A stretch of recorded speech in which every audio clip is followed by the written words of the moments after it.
I tripped over the dog. You should.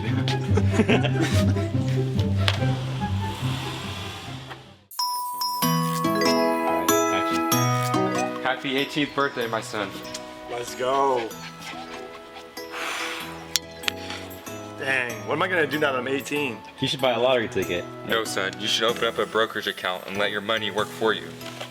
Whatever you say, Daddy. Alright, let's do this. So what exactly is a brokerage account? A brokerage account is a type of account that allows you to let your money work for you through investing in things like stocks, bonds, or CDs. Well, I already have a savings account. Do I even need this? Yes, in a savings account, your money only gains less than 1% in interest. By utilizing a brokerage account, you can see higher returns of your investments. It says here that if I put money into the brokerage account now, I will get $101 in the S&P 500 index fund. What's that? The S&P 500 is a collection of the top 500 companies. It is looked at by investors as It is looked at investors as a gauge of the health of the overall stock market and economy as a whole. This is just one of the options you can choose to invest in. Let's look at some others. Stocks. What are these? These are called stocks. Stocks are shares of companies that you can purchase, so you gain partial ownership and earnings of the company based on their success or failure. You can either buy or sell the stock. How do I know which stocks to invest in? That's a great question. Schwab has analysis reports that you can look at to see whether or not it is a good investment. You can look at things like what bears and bulls are saying and star ratings to get a gauge of how valuable the company is based on how good their returns have been. Bears and bulls? I didn't know animals could talk like that. Ha ha ha, no. It is an analogy for marketing analysis. Bears are those who expect stock prices to go down, so they are always pushing for selling, while bulls advocate for buying stocks, believing that the market will go up. Let's use Apple as an example. First, we'll enter the ticker symbol for the company that you can find online, and then click on the analysis report under Morningstar.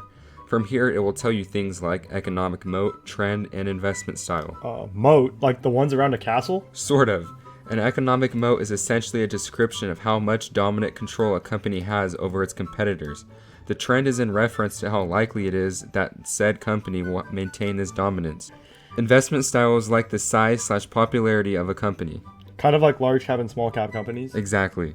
Hey, my best friend Hanito told me that I should invest in CDs. Apparently it's a good investment right now. A CD, what does that even mean? Certificate of deposit. Essentially, when you put your money into a CD, it's locked in for a certain period of time at a certain interest rate. Then at the end of the time period, you will get the full return back. What if you have a financial emergency and need the money you invested?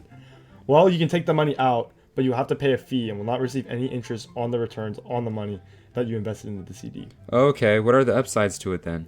CDs are FDIC insured, which means that the return you will receive is guaranteed. So this investment isn't very high risk. The CDs are a good investment right now because to combat inflation, the Feds raise interest rates.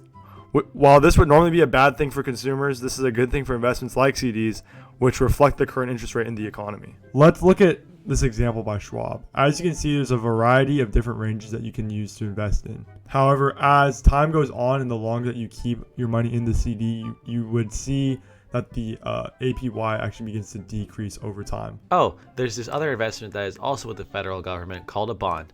Bonds are when you loan money to the government. They are bought at a discount, which means that a $1,000 bond with a 5% interest rate is $950. When the bond matures, which is when the bond's lifespan ends, the investor receives $1,000. This investment serves as a binding agreement between you, the investor, and the government. Some bonds are no coupon, which means that you receive the full interest return at the end of the tenure. However, most bonds return yields on a semi-annual basis, or twice a year. Having multiple investments of a variety of risk allows for your asset allocation to be diverse and not as susceptible to being crushed.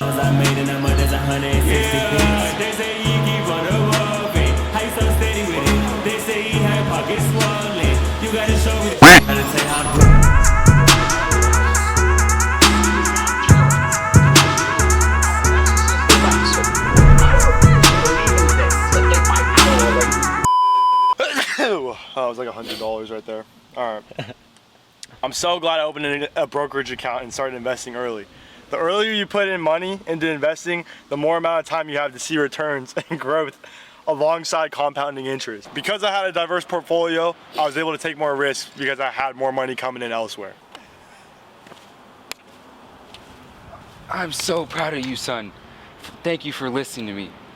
And last but not least, I want to thank my daddy, Lee Walker Anderson Jr.